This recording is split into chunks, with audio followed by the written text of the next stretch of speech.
ನಮಸ್ಕಾರ. ನುಡಿಬೆಳಕು. ದಾದಾ ಪೀರ್ ನವಿಲೇಹಾಳ್ರವರ ಪ್ರಜಾವಾಣಿಯ ಅಂಕಣ ಬರಹ ಈಡೇರದ ಕತ್ತೆ ಕನಸು. ಸುಂದರವಾದ ಉದ್ಯಾನಗಳು, ಕೊಳಚೆ ಪ್ರದೇಶಗಳು ಸಮವಾಗಿದ್ದ ಈ ಊರನ್ನು ಗಾರ್ಧಬನಗರಿ ಎಂದು ಕರೆಯುತ್ತಿದ್ದರು. 2 ಕತ್ತೆಗಳು ಇಲ್ಲಿನ ಉದ್ಯಾನವೊಂದರ ವಿರುದ್ಧ ದಿಕ್ಕಿನಲ್ಲಿ ಮೇಯುತ್ತಿದ್ದವು. ಅದರಲ್ಲಿ ಒಂದು ಕುದುರೆಯ ಹಾಗೆ ಮಜಬೂತಾಗಿತ್ತು. ಅದರ ಬೆನ್ನು ಕೈಯಿಟ್ಟರೆ ಜಾರುವಷ್ಟು ನುಣುಪಾಗಿತ್ತು. ಇನ್ನೊಂದು ತೀರಾ ಬಡವಾಗಿತ್ತು. ಅದರ ಮೈತುಂಬ ಗಾಯಗಳಾಗಿದ್ದವು. ಬೆನ್ನ ಮೇಲಿನ ಚರ್ಮ ಕಿತ್ತು ಕೀವು ರಕ್ತ ಸೋರುತ್ತಿತ್ತು. ಕಾಗೆಗಳು ಹಾರಿ ಬಂದು ಅದರ ಮೈಮೇಲೆ ಕುಳಿತು ಕುಕ್ಕಿ ತಿನ್ನುತ್ತಿದ್ದವು. ಈ ಯಾವುದರ ಪರಿವೆಯೂ ಇಲ್ಲದಂತೆ ಅದು ತಲೆ ತಗ್ಗಿಸಿ ಮೇಯುತ್ತಿತ್ತು. ಕುದುರೆಯಂತಿದ್ದ ಕತ್ತೆ ಮೇಯುತ್ತಾ ಗಾಯ ತುಂಬಿದ ಕತ್ತೆಯ ಹತ್ತಿರ ಬಂದು, ಇದೇನಿದು, ಮೈತುಂಬ ಗಾಯ, ಏನಾಯಿತು ಅಂತ ಕೇಳುತ್ತದೆ. ನನ್ನ ಯಜಮಾನ ದೊಣ್ಣೆಯಿಂದ ದಿನಾ ಹೊಡೆಯುತ್ತಾನೆ, ಬೈಯುತ್ತಾನೆ, ಹೊಟ್ಟೆ ತುಂಬ ಊಟ ಹಾಕುವುದಿಲ್ಲ ಎನ್ನುತ್ತದೆ. ನೀನು ನಿಜವಾಗಲೂ ಕತ್ತೆ. ಅಷ್ಟೆಲ್ಲ ಹಿಂಸೆ ಅವಮಾನ ಸಹಿಸಿಕೊಂಡು ಅಲ್ಲೇ ಯಾಕಿದ್ದೀಯಾ? ನನ್ನ ಯಜಮಾನ ಒಳ್ಳೆಯವನು, ನಾನು ಎಷ್ಟು ಚೆನ್ನಾಗಿದ್ದೇನೆ ನೋಡು, ನನ್ನ ಜೊತೆ ಬಂದು ಬಿಡು ಎಂದು ಕರೆಯುತ್ತದೆ. ಆಗ ಆ ಕತ್ತೆ, ಇಲ್ಲ, ನಾನು ಬರುವುದಿಲ್ಲ. ನನ್ನ ಯಜಮಾನನಿಗೆ ಅಪ್ಸರೆಯಂತಹ ಮಗಳಿದ್ದಾಳೆ. ಅವಳ ಮೇಲೆ ಕೋಪ ಬಂದಾಗಲೆಲ್ಲ ಆತ ನಿನ್ನನ್ನು ಕತ್ತೆಗೆ ಕೊಟ್ಟು ಮದುವೆ ಮಾಡುತ್ತೇನೆ ಎನ್ನುತ್ತಿರುತ್ತಾನೆ. ನಾನು ಅದಕ್ಕಾಗಿ ಕಾಯುತ್ತಿದ್ದೇನೆ ಎನ್ನುತ್ತದೆ. ಹೀಗೆಯೇ ಸಲ್ಲದ ನಿರೀಕ್ಷೆಗಳನ್ನು ಇಟ್ಟುಕೊಂಡು ಪಡಬಾರದ ಕಷ್ಟ ನಿಷ್ಠುರಗಳನ್ನು ಅನುಭವಿಸುತ್ತಿರುವ ಮನುಷ್ಯರ ಕಥೆ ಇದು. ಕೆಲವರಿಗೆ ಸುಖ ಎಂಬುದು ಬಲು ದೂರದಲ್ಲಿರುತ್ತದೆ. ಎಷ್ಟೇ ಕಷ್ಟ, ಅಡ್ಡಿ, ಆತಂಕಗಳು ಎದುರಾಗಲಿ ಅದನ್ನು ಪಡೆದೇ ತೀರಬೇಕು ಎನ್ನುವ ಹುಚ್ಚು ಸಂಕಲ್ಪ ಹೊಂದಿರುತ್ತಾರೆ.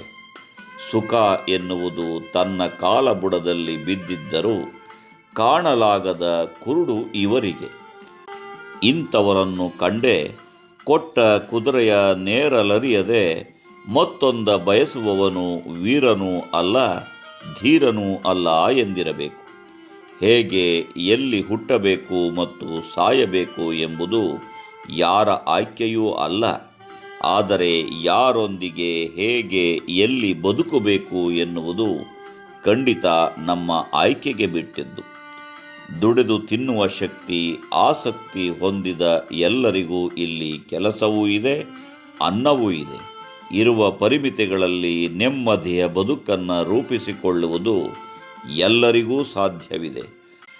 ಹಾಗಾಗಿ ಅಸಂಬದ್ಧ ಆಸೆಗಳನ್ನು ತುಂಬಿಕೊಂಡು ಚಡಪಡಿಸುತ್ತಾ ಕೂರುವುದು ಜಾಣತನವಲ್ಲ. ಕನಸು ಕಾಣುವುದು, ಕಂಡ ಕನಸನ್ನು ನನಸು ಮಾಡಿಕೊಳ್ಳಲು ಪ್ರಯತ್ನಿಸುವುದು ಒಳ್ಳೆಯದೇ. ಆದರೆ ಸಾಧುವಲ್ಲದ ಬಯಕೆಗಳನ್ನಿಟ್ಟುಕೊಂಡು ಹಿಂಸೆ, ಅವಮಾನವನ್ನು ಸಹಿಸಿಕೊಳ್ಳುವುದಿದೆಯಲ್ಲ, ಅದು ಮೂರ್ಖತನ. ಎಷ್ಟು ಹಾಳಾದರೂ, ಎಷ್ಟು ಜೀವ ಸವೆಸಿದರೂ 16 ವರ್ಷಗಳಿಂದ ಜೀವ ವಿರೋಧಿ ದುಷ್ಟ ಕಾರ್ಯಗಳಲ್ಲಿ ತೊಡಗಿರುವ ಸಂಘ, ಸಂಸ್ಥೆ, ಜನ, ಜಾಗ, ಪಂಥ, ಪಾರ್ಟಿಗಳನ್ನು ಬಿಟ್ಟು ಬರಲು ತಯಾರಿಲ್ಲದ ಮನಸ್ಥಿತಿ ನಿಯತ್ತಿನದಲ್ಲ.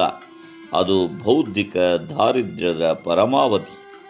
ನಿತ್ಯದ ಹಂಗು, ಬೌದ್ಧಿಕ ಗುಲಾಮಗಿರಿಯೇ ಭೌತಿಕ ಜೀತಗಾರಿಕೆಯ ಮೂಲ.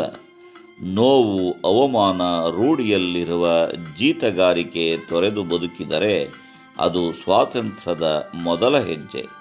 ಅಲ್ಲಿಂದಲೇ ಅವಮಾನಿಸುವವರ ಅವನತಿ ಆರಂಭ.